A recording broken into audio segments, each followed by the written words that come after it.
நன்னக நட்பது நட்பென்று நெஞ்சத்து அகநக நட்பது நட்பு என்று நட்புக்கு இலக்கணம் கூறினான் முப்பாட்டன் வள்ளுவன். இன்று நட்புக்கு இலக்கணமாக எத்தனையோ கதைகள், கவிதைகள், திரைப்படங்கள், நாடகங்கள் என ஏராளமாக வெளிவருகின்றன. அதுபோல இராமாயண காலத்திலும் ராமனின் நட்பின் வலிமை வெளிப்பட்டதை இன்றைய கதைக்குள் கதையில் நாம் கேட்க உள்ளோம். ராமனுக்கு இளமை கால நண்பன் ஏழுமலை. ராமனோ அரசிலங்குமரன். ஏழுமலை பரம ஏழை. ஆயினும் இருவரும் சமமாக பழகுவர், ஒன்றாக விளையாடுவர், ஒன்றாக சாப்பிடுவர், அடே என்றே ஒருவருக்கொருவர் அழைத்து கொள்வர். ராமன் கோசிகன் வேள்வியை காக்க சென்றது முதல் ஏழுமலை ராமனை சந்திக்க இயலாமல் போய்விட்டது. ராமனின் நட்பை இதயத்தில் மறக்காமல் கிராமத்தில் ஆடு மாடு மேய்த்து கொண்டிருந்தான். ராவணவதம் முடிந்த பிறகு ராமனுக்கு முடிசூட்டு விழா கோலாகலமாக நடந்து கொண்டிருந்தது.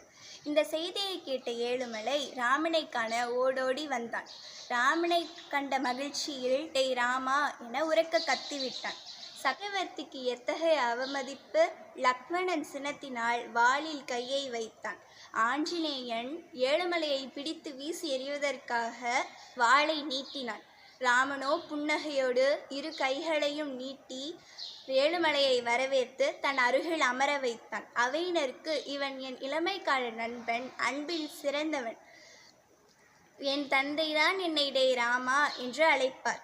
இப்போது அப்படி அழைக்க அவர் இல்லை. இவன் டேய் ராமா என்று உரிமையுடன் அழைத்தமையால் அவர் இல்லாத குறையை தீர்த்து விட்டான் என்றான். ராமனின் சுபாவம் கண்டு அவையினர் மகிழ்ச்சி கடலில் மூழ்கினர். ராமனை வாழ்த்தினர். காட்சிக்கு எளியவனவாகவும் கடுஞ்சொல்ல நல்லனாகவும் அரசன் இருத்தல் வேண்டும் என்ற வள்ளுவன் கருத்தை ராமன் செயலில் காட்டி நட்புக்கும் எளிமைக்கும் எடுத்துக்காட்டாக விளங்கினான். என்ன நேயர்களே, உங்களுடைய நட்பு எதை போன்றது என்று சிந்தியுங்கள். அதுவரை உங்களிடமிருந்து விடைபெறுவது எஸ். வர்ஷா from 98.